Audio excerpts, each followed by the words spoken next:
Ruth chapter 1, whole chapter po muli. Basahin po natin. Magkaroon po tayo muli ng salitang pagbasa. Ako po sa verse 1, kayo po sa verse 2, sabay-sabay po tayo sa verse 22. Nakita na po ba isang malakas at masayang amen? Amen. So, salitang pagbasa. Ruth chapter 1, and then verses 1 to 22. Verse 1. Now it came to pass in the days when the judges ruled, that there was a famine in the land, and a certain man of Bethlehem, Judah, went to sojourn in the country of Moab, he and his wife and his 2 sons. Verse 2, kayo po. And the name of the man was Elimelech, and the name of the wife Naomi, and the name of his 2 sons Mahlon and Chilion. Then their lives, Bethlehem, Judah, and they came into the country of Moab, and they continued there. And Elimelech, Naomi's husband, died, and she was left and her 2 sons. Verse 4. And they took them wives of the woman Moab, the name of the one Orpah, and the name of the other Ruth, and they dwelt there about 10 years. And Mahlon and Chilion died also, both of them, and the woman was left of her 2 sons and her husbands. Verse 6. And they served Her daughters-in-law, that she might carry the country of Moab, for she had heard in the country of Moab how the Lord had visited his people and giving them bread. Wherefore she went forth out of the place where she was, and her 2 daughters-in-law with her. And they went on the way to return unto the land of Judah. Verse 8. And Naomi said unto her, the 2 daughters-in-law, Go return to her mother's house. The Lord deal kindly with you, as he had dealt with the dead and with me. The Lord grant you that ye may find rest, each of you in the house of her husband. Then she kissed them, and they lifted up their voice and wept. Verse 10. And they said unto her, Surely you will return with thee unto thy people. And Naomi said, Turn again, my daughters. Why will ye go with me? Are there yet any more sons in my womb, that they may be your husband? Verse 12. Turn again, my daughters, go your way, for I am too old to have a husband. You should say, I have hope, if I should have an husband also tonight, and should also bear sons. Would ye tarry for them till they were grown? Would ye stay for them from having husbands? Nay, my daughters, for it grieveth me much for your sakes, that the hand of the Lord is gone out against me. Verse 14. And they lifted up their voice, and wept again. And Orpah kissed her mother-in-law, but Ruth clave unto her. And she said, Behold, thy sister-in-law is gone back unto her people and unto her gods. Return thou after thy sister-in-law. Verse 16. And Ruth said, Entreat me not to leave thee, or return from following after thee. For whither thou goest, I will go, and whither goest. Thy people shall be people, and thy God my God. Where thou diest, will I die, and there will I be buried. The Lord do so to me, and more also, if aught but death part thee and me. 18. When she saw that she was steadfastly minded to go with her, then she left speaking unto her. So they two went until they came to Bethlehem, and it came to pass, when they were come to Bethlehem, that all the city was moved about them, and they said, Is this Naomi? Verse 20. And she said unto them, Call me not Naomi, call me Mara, for the Almighty hath dealt very bitterly with me. I went out full, and the Lord hath brought me home again empty. Why then call ye me Naomi, seeing the Lord hath testified against me, and Almighty hath afflicted me? Verse 22, altogether ready with. So Naomi returned, and Ruth the Moabite, her daughter-in-law, with her, which returned out of the country of Moab, and they came to Bethlehem in the beginning of barley harvest. Purihin po ang Diyos sa pagkabasa ng kanyang banal na salita. Tayo pong lahat ay umuko, pumikit, tayo po ay manalangin. Dakilang Diyos na makapangyarihan sa lahat, aming Ama na nasa langit, tapat at dakila, muli kami po ay nagpapakumbaba. Lumalapit po kami sa inyong pong harapan, humingi po kami ng kapatawaran sa aming mga pagkukulang. mga kasalanang nagagawa laban sa iyo. Banal na Espiritu, patawarin mo po kami. Lahat ng aming nagpagkakamali, pagkakasala, ito'y inyo pong nalalaman. Wala kaming itatago sa iyo, sapagkat ito ang aming Diyos na makapangyarihan. Nakikita mo ang lahat ng aming mga gawa. Nakikita mo ang laman ng aming mga puso at isipan. Dalangin ko po sa umagang ito, pakalinisin mo po ang aming pong puso at isipan. Ihanda mo po ito sa pakikinig ng iyong pong banal na salita. Bigyan mo po kami ng mapagpakumbagang puso. Salamat sa umagang ito. Na muli, hahamunin po kami ng iyong pong banal na salita. Salamat sa umagang ito na kami po ay iningatan mo po. Nakarating po dito sa inyong pong bahay-sambahan ng maayos at ligtas. Nawa, sa aming pong pagtitipon ngayong umaga, ay kayo po ang siya may taas. At nawa sa aming pong pagtitipong ito, kami po ay magkaroon ng isang seryosong puso sa pakikinig ng inyong pong banal na salita. At aming pong igalang ang inyong pong bahay-sambahan. At nawa po, Panginoon, itago mo po ako sa inyong pong likuran. Wala akong ibang hinihiling kundi pangalan mo siya may taas. Ikaw ang siya makita at maluwalhati at maparangalan. Sa umagang ito, banal na Espiritu, hinihingi po namin ang inyong pong tulong, gabay, biyaya at kapangyarihan. Kayo po siya mangusap sa puso ng bawat isa, maging sa mga nanonood, nakikinig ng mensaheng ito. At dalangin po namin sa bansang Israel, kapayapaan ang igawad mo po sa Jerusalem, kaligtasan ng mga taga-Israel, at dalangin din po namin yung bihag, yung mga hostages ng Hamas, nawa ito po ay maligtas. Salamat po, at I pray, pagpalain mo po ang misyonary po doon sa Israel, at patuloy mo pong bigyan ng kalakasang pisikal at kalakasang spiritual. Salamat po, Ama, sa pribilehyo na magamit at makapaglingkod po sa inyo. Pagpalain mo po mga kapatiran, pagpalain mo po ang bayan na mataas na kahoy, pagpalain mo po ang bawat isa, at dalangin ko po, gabayan mo po ang mga nanunungkulan po dito. Ibinabalik po sa iyo, Ama, lahat ng papuri at pasasalamat. Ito po yung aming dalangin sa pangalan po ng aming Panginoon Jesus. Sa mapagpalang umaga po sa ating lahat. Napakasarap po talaga basahin ng mga salita ng Diyos. Katulad na lamang po dito, puntahan muna po natin ang verse 17. At dito po sa verse 17 ay mayroon po itong pinaalala sa akin na isang awitin. Di ba? Sabi dito, where thou diest, will I die, and there will I be buried. The Lord do so to me, and more also, if aught but death part thee and me. Naalala niyo ba yung awitin na pinapaalala ng talatang ito? So, ang awitin po na pinapaalala nito yung till death do us part. Diba? But death part thee and me. Talagang walang makakapaghiwalay kay Naomi at Ruth kundi kamatayan. Diba? Kaya mga mag-asawa dyan, sana ganun din po sa inyo. Talagang kamatayan lang ang makakapagpahiwalay sa inyo. At mga kapatid, mga minamahal this morning, tingnan po natin yung verse 16. Sabi po ng verse 16 dito, and Ruth said, entreat me not to leave thee, or to return from following after thee. For whither thou goest, I will go, and where thou lodgest, I will lodge. Thy people shall be my people, and thy God, my God. Ang title po ng mensahe this morning, mga kapatid, mga minamahal, Ruth stay with Naomi's God. Ruth stay with Naomi's God. Nais po ni Ruth sa kanyang pong buhay ay manatili sa Diyos ni Naomi.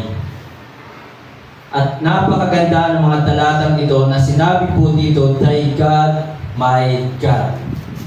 Si Ruth na isang Moabite ay lumaki na mayroon po siyang kinikilalang ibang mga Diyos.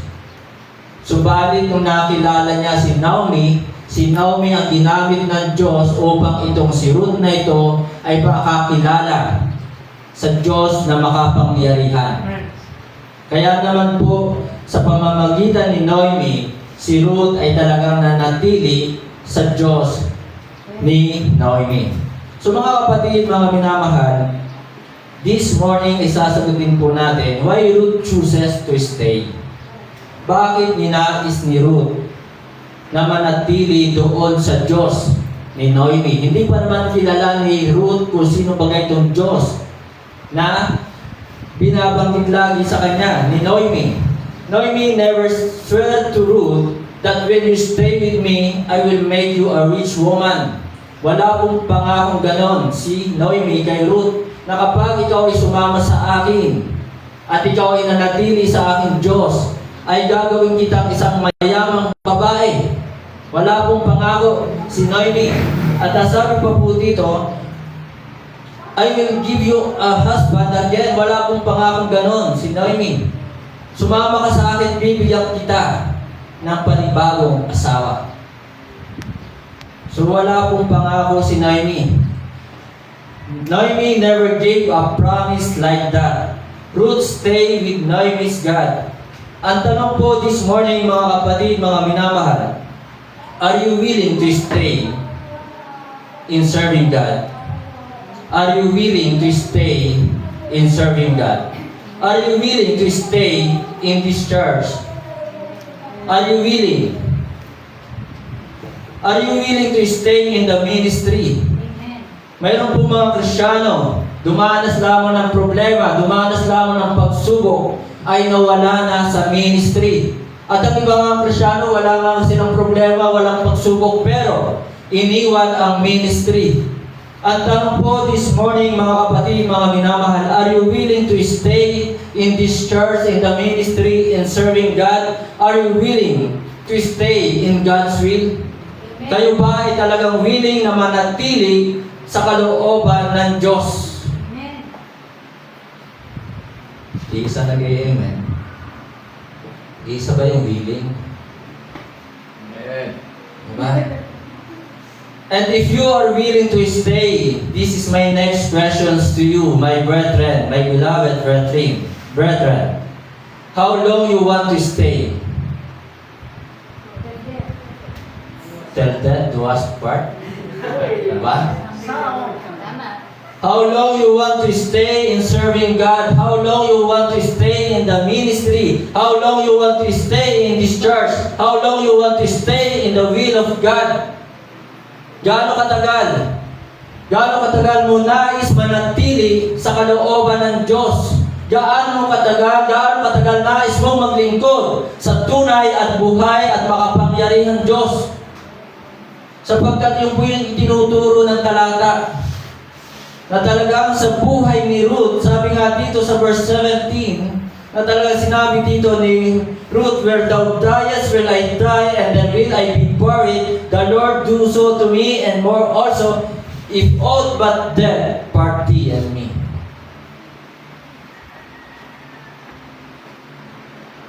Salamat sa mga kapatiran. Hindi na nila mabilang kung ilang taon na sila sa ministry.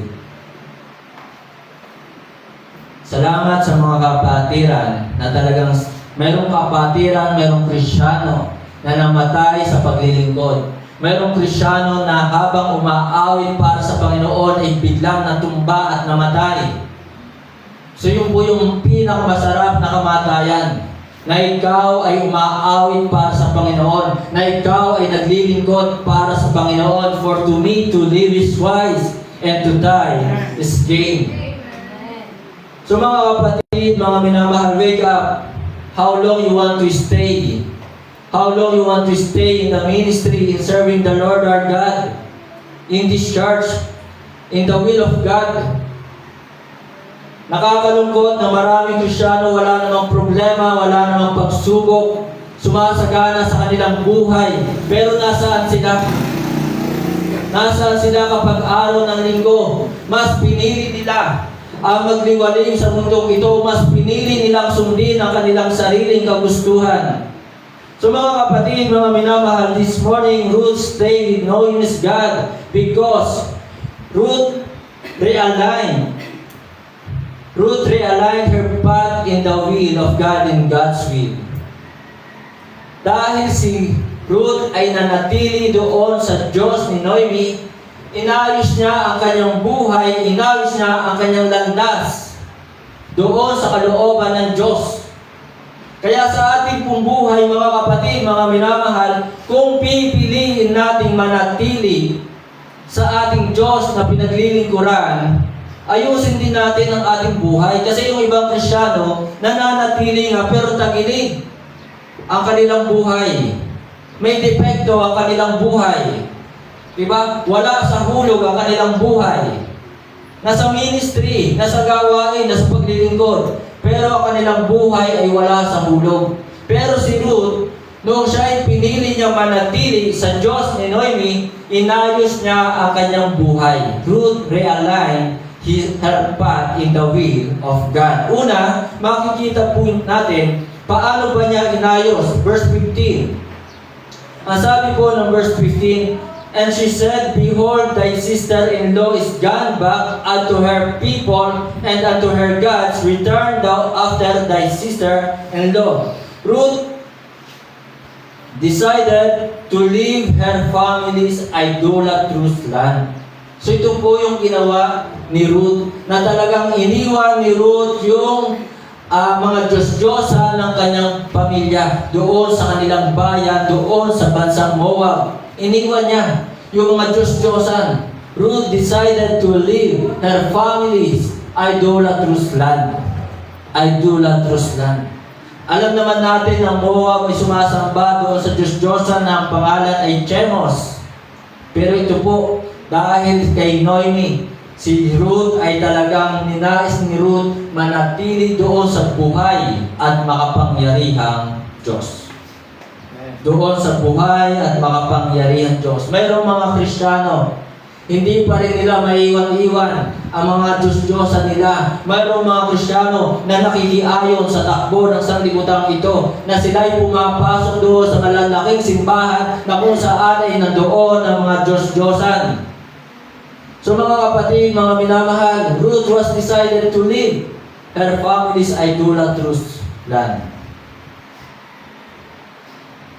Mas pinili ni Ruth yung Diyos ni Noemi.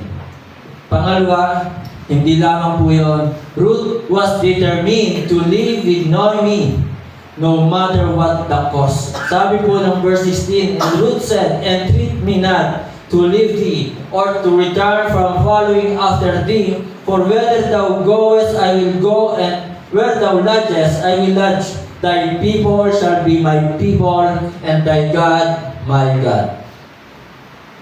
Pinili po ni Noemi, ni Ruth, na talaga siya po'y determinado na kung ano ang buhay na sasapitin ni Noemi doon sa Juda, doon sa Israel, ay handa siyang magtiis. Handa siyang magsakripisyo alang-alang kay Noemi. Ayaw ni Ruth na iwan ang kanyang biyanan, sapagkat si Noemi ay magulang ng kanyang asawa. Ganon kataas ang respeto ni Ruth sa kanyang biyanan. Marami ngayon ang mga manugang walang respeto sa magulang, walang respeto sa kanyang biyanan. Di ba? Nakakalungkot. Maraming mga manugang ngayon hindi nire-respeto ang kanilang mga biyanan, ang magulang ng kanilang asawa. Pero itong si Ruth, kahit patay na ang kanyang asawa na anak ni Noemi, nandoon pa rin, ayaw niyang iwan ang kanyang biyanan. So mga kapatid, mga minamahal, Ruth was determined to live with Noemi no matter what the cost. Ruth never seen Israel, hindi pa niya nakikita yung Israel, pero siya'y sasama kay Noemi.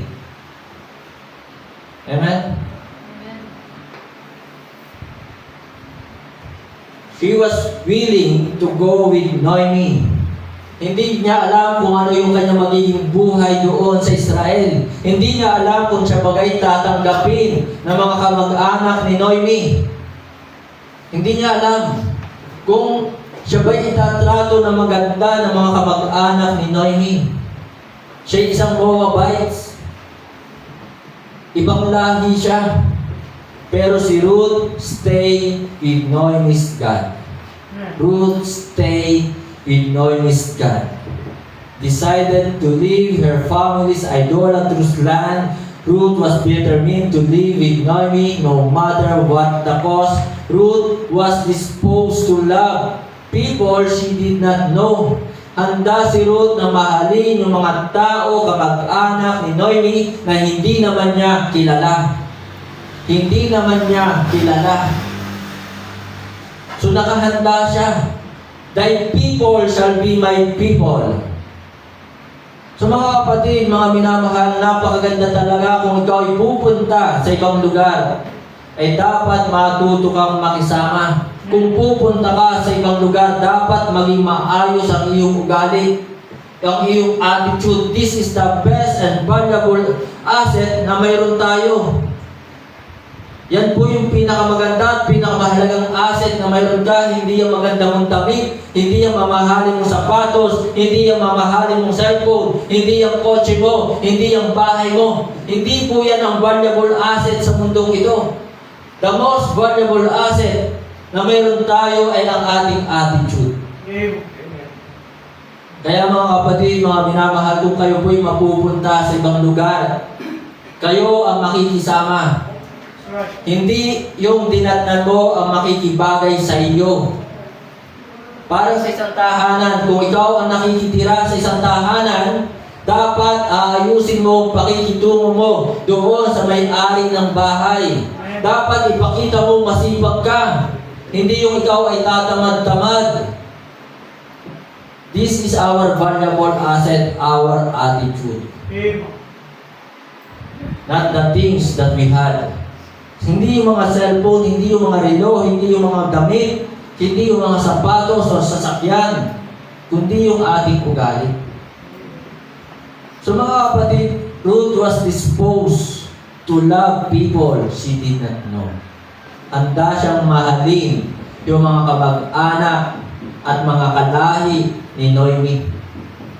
Hindi niya kilala at hindi niya alam kung siya maging pakikitunguhan na maganda. Pero sabi ni Ruth, thy people shall be my people. So mga kapatid, mga minamahal, stay in God's will. No matter what. Manatili po tayo sa kalooban ng Diyos. Manatili tayo na naglilingkod. Manatili tayo sa ministry.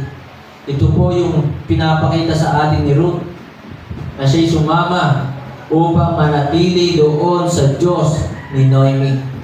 Iniwan ang kinagisnan. Diba? Maraming tao ngayon, ayaw nilang iwan ang kanilang kinagisnang relihiyon kahit alam naman nilang mali. Diba? Kahit alam naman nilang mali ang pagsamba sa mga Diyos-Diyosan. Pero pilit pa rin nila itong niyayakap. Sana sa ating pong buhay, maging katulad po tayo ni Ruth, na talagang iniwan ang kanyang family, iniwan ang pagsamba sa Diyos-Diyosan, at pinili ang Diyos ni Naomi. Si Ruth nga po, wala pa siya napakinggang maganda doon sa sinabi ni Naomi. Kasi kung titingnan po natin ang mga talata dito, ano ba sabi dito ni Naomi kay Ruth sa kanyang mga sister-in-law o daughters-in-law? Verse 13, ano sabi dito? Would you tarry for them till they were grown? Would you stay for them from having husband? Nay, my daughters, for it grieveth me much for your sakes that the hand of the Lord is gone out against me. So kung ito ay pakikinggan, di ba? Hindi ito maganda. Yung kamay ng Panginoon ay nawala, na ang kamay ng Panginoon ay against laban kay Naomi. So ito yung isang discouragement kay Ruth. Pero si Ruth ay hindi na-discourage. Hindi siya natakot, di ba? Na baka pamaya siya magalit din o yung kamay ng Panginoon ay maging laban din sa kanya. So mga kapatid, mga minamahal, pinili ni Ruth ang manatili sa Diyos ni Naomi. Kaya mga kapatid, kung kayo po'y mananatili dito ay hindi dahil sa akin. Kung kayo po'y mananatili dito ay dahil sa ating Diyos kay Kristo. Dahil tayo kanyang iniligtas, dahil tayo binigyan niya ng buhay na walang hanggan, dahil tayo kanyang iniingatan araw-araw. So sana yan po ang inyong dahilan kung bakit kayo ay nananatili dito, kung bakit kayo ay naglilingkod sa Diyos kay Kristo. Hindi po ako magaling mag-preach. Marami po magaling na preacher, pero huwag sana ninyong titignan yung galing ng tao. Ang tingnan natin ay yung galing ng ating Panginoon ni Kristo. Amen. So yun po mga kapatid, mga minamahal, Ruth stay with Noemi. Pangalawa, because Ruth stay with Noemi's God, Ruth recognized the true God. Ruth recognized the true God. Verse 8 and 9, sabi po dito sa verse 8 and 9. Verse 9. Ng Ruth chapter 1 verse 9. Sabi po dito, the Lord wants you that ye may find rest, each of you in the house of her husband. Then she kissed them, and they lifted up their voice and wept. So mga kapatid, mga minamahal, kung titingnan natin, babalikan natin yung verse 13. So binanggit po dito ni Noemi, bumalik ka na doon sa iyong mga Diyos-Diyosan. Binanggit po dito. Would you tarry for them till they were grown? Would you stay for them from having husband? Nay, my daughters, for it grieveth me much for your sakes, that the hand of the Lord is gone out against me. Verse 15. And she said, behold, thy sister-in-law is gone back unto her people and unto her gods. So mga kapatid, Ruth recognized the true God. Kayo ba? Nakikilala nyo ba ang tunay na Diyos? Nakikilala nyo ba ang tunay na Panginoon? Dito po sa verse 9, yung salita po ditong Lord, ang ibig sabihin po niyan ay Jehovah or self-existent God. Self-existent God. Everlasting. Yun po ang ibig sabihin po diyan. At maaari na sinasabi ni Noemi ng aking Diyos na magpasawalang hanggan, ng aking Diyos na walang pinagmulan. Ganun po yung pagkukwento ni Noemi kay Ruth. So sinasabi ni Noemi, mayroon talagang tunay na Diyos. Kaya pinili po ni Ruth na sumama kay Noemi upang manatili doon sa tunay at buhay at makapangyarihang Diyos. Ruth recognized the true God. Nakilala ni Ruth yung tunay na Diyos. Ito rin po yung dahilan. Bakit hanggang ngayon ako'y nandito sa Baptist? Bakit hanggang ngayon ako'y nananatili? Sapagkat dito ko nakilala ang tunay na Diyos. Nalaman ko na ang aking nakabisnan ay isang maling reliyon. Nalaman ko na ang aking nakabisnan ay sumasamba sa mga Diyos-Diyosan na walang magagawa sa akin. Walang magagawa mga Diyos-Diyosan ito. Kaya hanggang ngayon ako po'y nananatili dito. Dahil ang tunay na Diyos ay makapangyarihan. Gumagalaw ang tunay na Diyos. Siya yung bubuhat sa atin, hindi yung Diyos ay bubuhatin natin. Ganun po ang ginagawa ng mga relihiyong ito, binubuhat nila ang kanilang mga Diyos-Diyosan. So mga kapatid, tayo ang itataas ng ating Diyos, tayo yung kanyang bubuhatin, tayo ang kanyang iingatan. Ruth recognized the true God, who can give her rest. Verse 9. Sabi po ng verse 9, the Lord wants you that ye may find rest. So nakilala po ni Ruth kung sino talaga ang tunay na Diyos na makakapagbigay sa kanya ng kapahingahan, na makakapag-comfort sa kanya, na kapag mayroon siyang problema, na kapag siya'y napapagod na, ay kilala ni Ruth kung sino yung Diyos na makakapagbigay ng kapahingahan. Amen. Matthew 11:28. Come unto me, all ye that labor and are heavy laden, and I will give you rest. Si Kristo po yun. Si Kristo po yun. Tanging si Kristo lamang ang makakapagbigay sa atin ng kapahingahan. Tanging kay Kristo lamang matatagpuan ang tunay na kapayapaan. dito po sa Ruth na ito, ang ating po Panginoong Sus dito, sabi po ng Ruth chapter 2 verse 1, kasi ang ating po Panginoong Sus, siya po yung itinuturo ng lahat ng aklat dito sa Bible, from Genesis to Revelation. Ruth chapter 2 verse 1, sabi po dito, and Naomi had a kinsman of her husbands, a mighty man of wealth of the family of Elimelech, and his name was Boaz. Dito po mga kapatid, mga minamahal, si Kristo ay pinapakilala kinsman redeemer. Kinsman redeemer. Na talagang si Kristo ang tagapagligtas. So noong pong panahon iyon, meron po silang sinasabi nga ni Brother Luis na costumbre, o sabihin na natin batas, na galing mismo sa Panginoon, na talagang kailangan tubusin ang isang byuda. Kung ang isang byuda ay may namatay ang kanyang asawa, at yung kanyang asawang ito may kapatid, ay kailangan ng kapatid na ito ay mapangasawa ang babae nito. Ganun po yung customary po nila. So, ganun po yung nangyari po dito.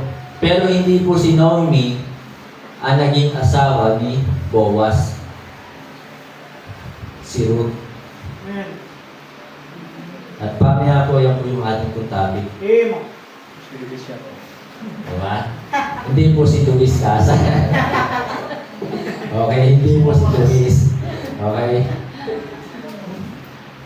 Mga kapatid, mga minamahal, so yan po diyan sa verse na yan ay pinapakilala ang Panginoon Jesus, kinsman redeemer. Kinsman redeemer. So tuloy po tayo. Ruth recognized the true God who can give her rest.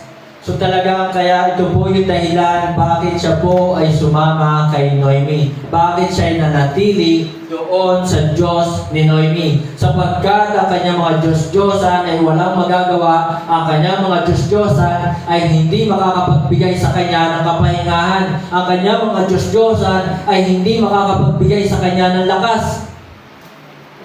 Diyos-Diyosan niya hindi gumagalaw.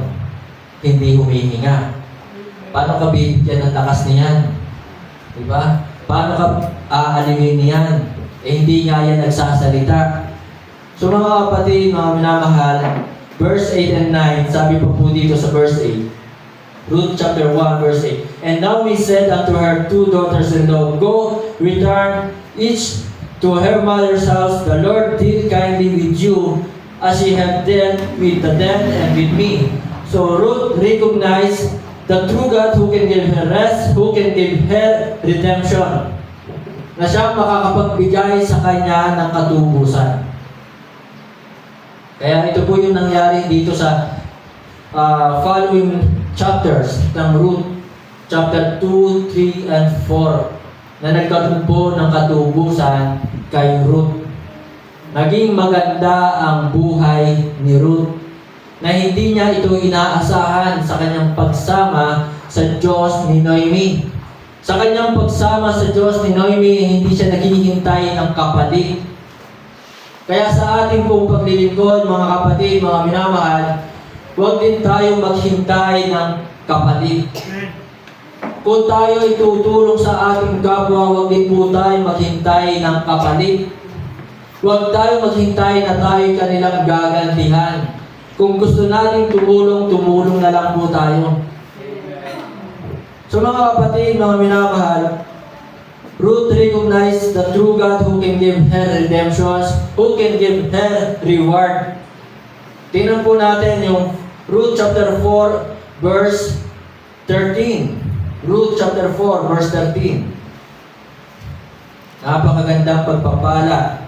Pagpapala na hindi inaasahan po ni Ruth na mangyayari sa kanyang buhay. So Boaz took Ruth, and she was his wife, and when he went in unto her, the Lord gave her conception, and she bare a son. Ito po yung magandang pagpapala. Amen?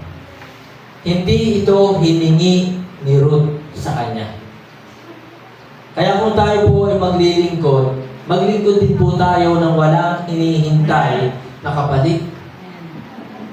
So mga kapatid, mga minamahal, kayong mga anak ay isang regalo ng Diyos sa inyong magulang. At ang inyong mga magulang ay regalo din yan sa inyo ng Diyos. Na kahit gaano pa sila kasama, sila po ay regalo ng Diyos sa inyo. Kaya mga kapatid, mga anak na nandito ngayon, mahalin niyo po ang inyong mga magulang. Ano man ang nangyari sa inyo, sa inyong relasyon, sa inyong nakaraan, mahalin ang inyong mga magulang. Amen? So ito po, ang magulang ay regalo ng Diyos. Ang mga anak ay regalo din ng Diyos sa kanilang mga magulang. Hindi tayo pwedeng pumili ng ating magulang. At ang mga magulang na ito ay hindi rin sila nakapili ng kanilang anak. Magugulat na lang sila sa inyong paglabas. Ay, bakit ito? Di ba? So, sino sa atin ang pumili ng ating magulang? Sino sa atin ang pumili ng inyong mga anak? Di ba wala?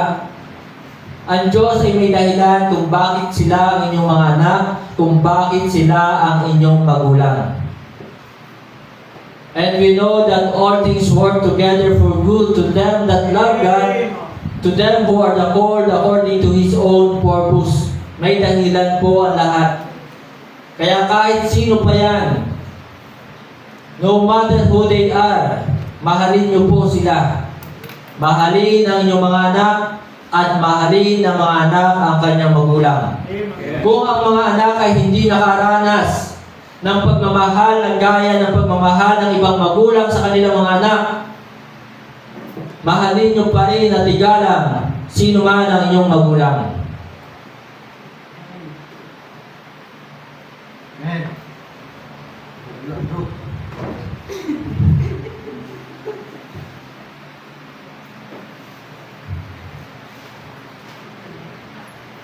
Hindi po tayo magtatagumpay sa ating buhay kung hindi natin mamahalin ang ating magulang. Kung hindi natin igagalang ang ating magulang. Maaaring magtagumpay tayo sa ating buhay.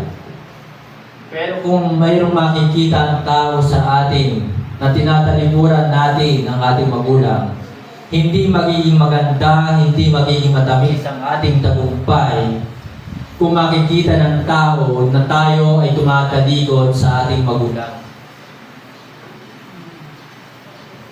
Ito ang isang magiging dahilan upang ang tagumpay na ating makakamtan sa ating buhay ay isang mapait na tagumpay, hindi matamis. At ito rin ang isang dahilan upang tayo ay bumagsak sa ating buhay. Utos ng Diyos, mga anak, igalang ang inyong magulang. Walang sinabi sa Bible na kung ginawan ka ng masama ng iyong magulang, ay walang sinabi sa Bible na huwag mo nang igalang yan. Wala pong ganon. Habang sila'y nabubuhay ay dapat mahalin at igalang. Dapat mahalin. Ano man ang ginawa ng magulang na ito sa iyo, ay dapat ikaw na anak ay talagang magmamahal sa magulang. Mga kapatid, mga minamahal, ito po ang isang karakter ng mga kabataan ang nalilimutan na sa ngayon. Ito po ang nawawala na ng pagpapahalaga. Yung relasyon ng mga anak sa kanilang magulang. Nababaliwala po ngayon. Kaya I pray mga kapatid, mga minamahal, sa mga anak na nandirito ngayon, dalangin ko, sino man ang inyong magulang ay inyong igalang. Ruth recognized the true God who can give her rest, redemption, and reward. Napakagandang pagpapala ang sinabi ni Ruth na hindi niya inaasahan na magkakaroon siya ng asawa at magkakaroon siya ng anak. At ang kanilang anak ay si Obed, na kung saan ay nagmula si Haring David, na dito ay nagmula ang ating Panginoong Jesus. So, ganun po kahalaga yung mga story nito. Ruth chapter 2 verse 12. Tingnan po natin ang Ruth chapter 2 verse 12. Verse 12. The Lord recompense thy work, and the full reward be given thee of the Lord God of Israel, under whose wings thou art come to trust. So mga kapatid, nung sinabi ito ni Ruth, thy God, my God, talagang nandoon ang kanyang pagtitiwala. Na kanina'y sinabi ko, maaaring hindi pa nakita ni Ruth kung ano yung ginawa ng Diyos sa buhay ni Noemi, kung ano yung ginawa ng Diyos doon sa bansang Israel. Hindi pa yan nakikita ni Ruth. Pero si Ruth ay mayroon talagang buong pusong pagtitiwala sa Diyos ni Noemi. Thy God, my God. Kaya sabi dito, the Lord recompense thy work, and the full reward be given thee of the Lord God of Israel, under whose wings thou art come to trust. Magtiwala po tayo sa Diyos ng buong puso. Pero minsan ang mga Kristiyano hindi talaga makapagtiwala sa Diyos ng buong puso. Maraming tao ang hindi nagtitiwala sa Diyos ng buong puso. Kaya nga Sunday sila'y nagtatrabaho pa rin Bakit? Kasi hindi sila nagtitiwala sa Diyos ng buong puso. Masakit mong sabihin, pero ito po ang ginagawa ng maraming tao, maraming Kristiyano. Ipinagpalit nila ang Diyos sa kakaunting barya. Sunday ay magtatrabaho para kumita ng pera. Hindi masamang kumita ng pera. Pero huwag natin ipagpalit ang Diyos sa kaunting barya. Masakit. Pero yan ang katotohanan. Pinagpapalit ng maraming Kristiyano ang Diyos sa kaunting barya. So mga kapatid, mga minamahal, magtiwala po tayo sa Diyos ng buong puso. Ano nangyari kay Noemi, kay Elimelech? Dahil hindi sila nagtiwala, dahil nagkaroon lamang ng kagutuman, ng taggutom sa bansang Israel, umalis sa bansang Israel, namatay si Elimelech, namatay si Malon at Chilion na mga anak nila. Dahil hindi sila nagtiwala. Amen? So mga kapatid, si Ruth ay nagtiwala ng buong puso. Kaya talagang, what a blessing. What a blessing. Yung nangyari kay Ruth. Naging asawa sa isa sa pinakamayaman sa bansang Israel. A wealthy man, mayaman. Kilala, respetado. So what a great blessing. Kaya sa ating bubuhay, mga kapatid, mga minamahal, magtiwala po tayo sa Diyos. Magtiwala po tayo. Kaya talagang kapag tayo ay gumawa ng kalooban ng Diyos, sumunod tayo ng buong puso't nagtiwala sa Kanya, someday, pagpapalay din tayo. Ako po'y nalulungkot sa mga Kristiyanong hindi nagpapatuloy. Binabasta nila ang gawain, binabasta nila ang kalooban ng Diyos. Nakakalungkot kung sila ay hindi magpapatuloy. Anong mukha ang kanilang iharap kay Kristo doon sa langit? Sasabihin nilang ligtas sila, haharap sa Panginoon. Pero anong mukha ang kanilang iharap kay Kristo? Ano ang sasabihin ni Kristo sa kanila? Kaya ako po'y nalulungkot sa mga Kristiyano na hindi nagpapatuloy, sa mga Kristiyano hindi naglilingkod, sa mga Kristiyano hindi nagpapagamit. Time will come, haharap po tayo kay Kristo. For we must all appear in the judgment seat of Christ. For we must all appear. Haharap tayo sa kanyang hukuman. That He may receive the things He had done in His body, whether it be good or bad. Upang tayo ay tumanggap ng mga bagay na ginawa natin sa ating katawan dito sa lupa, maging masama man ito o mabuti, haharap tayo sa kanyang hukuman.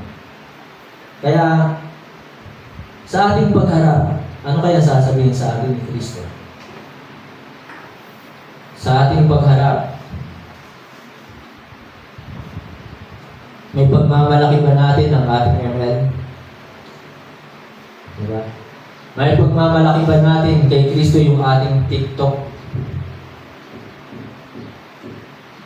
Pwede ba natin sabihin kay Kristo, Panginoon, nasipat ko mag-TikTok, ang dami kong followers, ang dami kong like. Di ba? Panginoon, ang galing ko sa ML. Ang tanong, meron ba yung reward kay Kristo?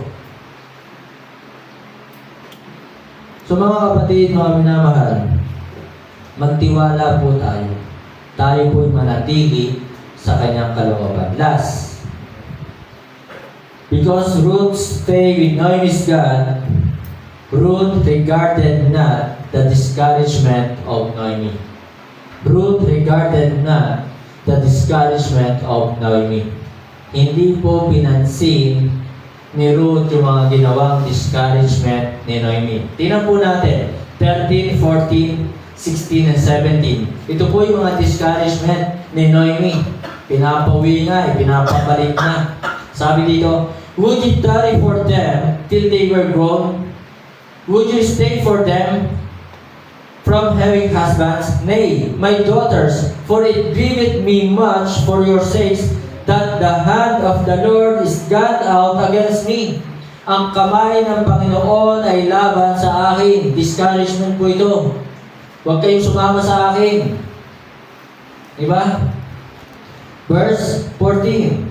And they lifted up their voice and wept again, and Orpah kissed her mother-in-law, but Ruth clave unto her. 15. And she said, Behold, thy sister-in-law is gone back unto her people and unto her gods. Return thou after thy sister-in-law. Pinagpipilitan na. Huwag ka nang sumama sa akin. Hindi kita mapapakain. Wala akong titirhan doon. Huwag ka nang sumama sa akin. Bumalik ka na sa iyong Diyos-Diyosan, sa iyong pamilya. Pero si Naomi, si Ruth ay talagang nanatili. And Ruth said, Entreat me not to leave thee, or to return from following after thee, for whither thou goest, I will go. So hindi alam ni Ruth kung mayroon bang titirhan pa si Naomi. And where thou lodgest, I will lodge. Kung mayroon bang itong matutulugan pa. Thy people shall be my people, and thy God my God. Where thou diest will I die, and there will I be buried. The Lord do so to me. Diba? Gawin ng Panginoon mo kung ano yung nais niya sa akin. Ganon po si Ruth.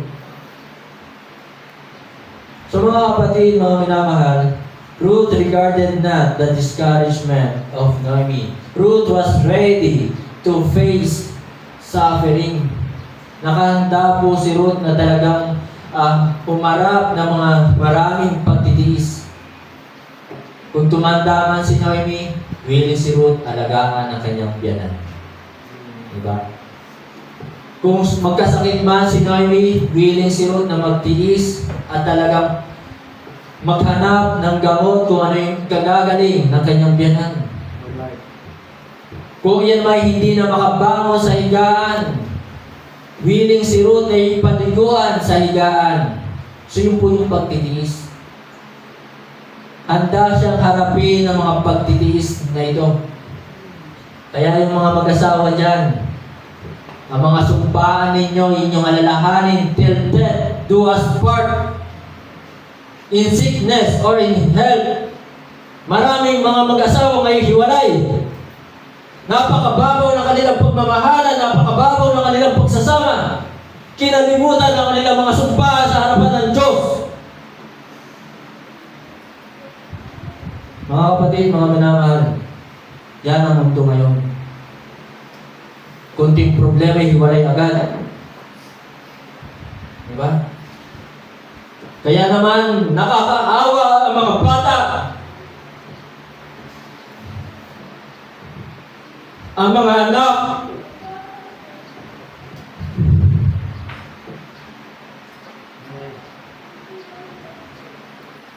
Ang mga anak ang nagdurusa ng kanilang mga maling desisyon sa kanilang buhay. Kaya kapatid, bago mo pasukin ang pag-aasawa, mag-isip-isip ka muna. Pag-isipan mo ng 10 beses, ipag-pray mo sa Diyos, sapagkat kawawa ang mga bata ngayon. Marami ngayon ang nagsasapit ng mga anak. Hiwalay ang kanilang magulang.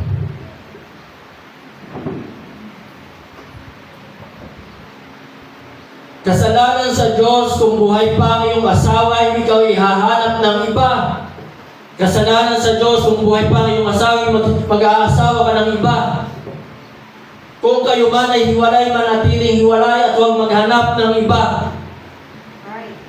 Mga kapatid, mga minamahal, kawawa ang magiging anak ninyo kung masisira ang inyong relasyon.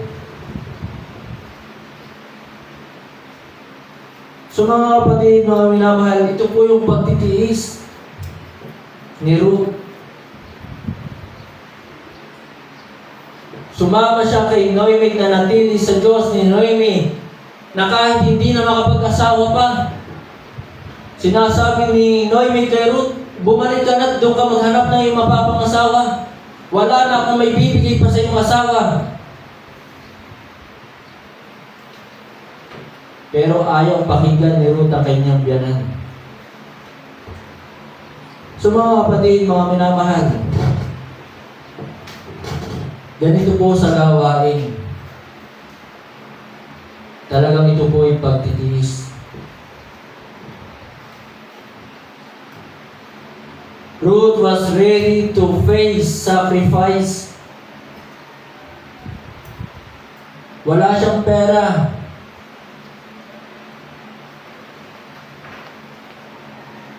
At hindi niya alam kung ano yung papakain niya sa kanyang biyanan.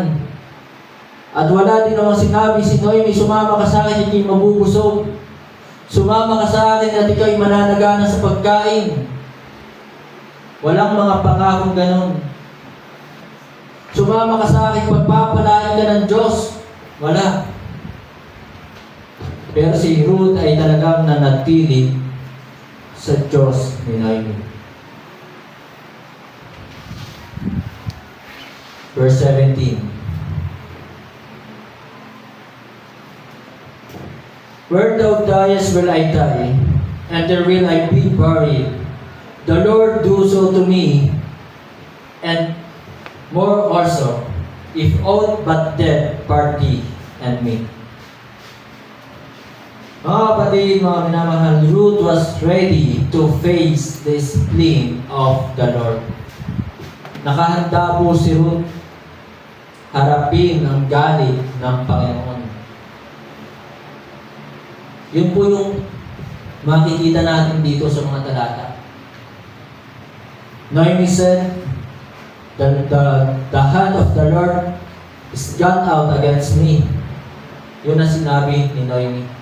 The hand of the Lord was gone out against me. So, willing si Ruth harapin yung galit ng Panginoon. Willing siya. Kung galit ang Panginoon mo sa iyo, magalit na rin siya sa akin. Basta ako'y mananatili sa iyong Diyos. Thank God, my God.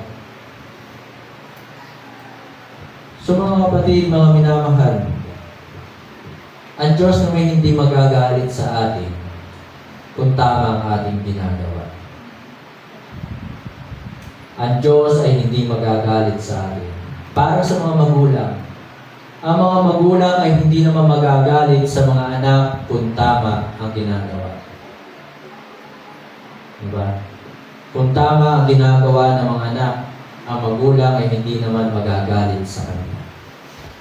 Ang Diyos ay hindi magagalit sa atin kung laging tama ang ating ginagawa.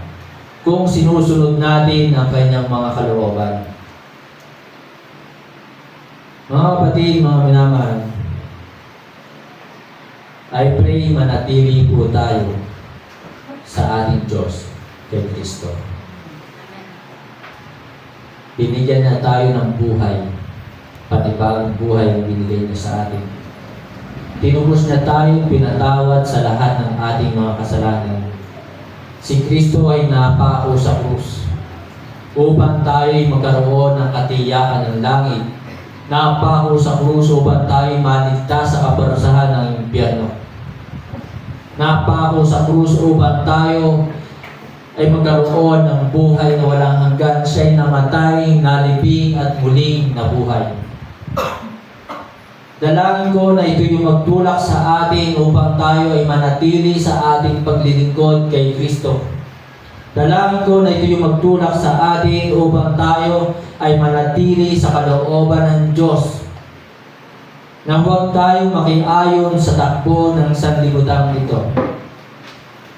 Sa pagtatapos po, mga minamahal, mga kapatid,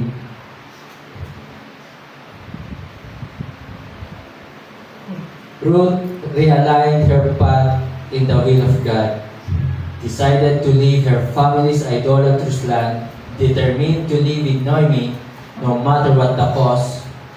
Never seen Israel, but she was willing to go with Naomi.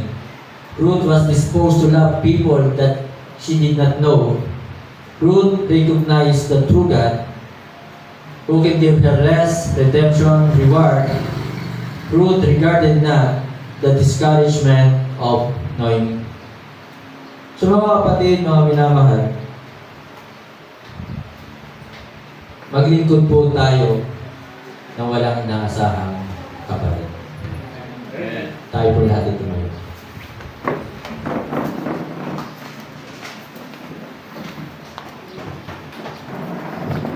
Tayo po lahat ay makubungkit tayo ng dakilang Diyos na makapangyarihan sa lahat. Salamat po sa umagang ito. Sa inyong mga banal na salita na siyang humahamon sa amin upang kami po ay magpatuloy at harapin namin ang mga hamon ng buhay. Dalangin ko po aming Diyos sa aming paglilingkod. Patuloy namin tingnan ang ginawang sakripisyo at pagtitiis ng aming Panginoon Jesus doon sa krus ng Calvary. Maraming tao ang nagalit sa Kanya. Siya ay nilibak, kinutya, niloko, pinahirapan. Ganun pa man, dahil sa Kanyang pagmamahal sa amin, sa ating lahat, siya ay nanatili sa kalooban ng Ama.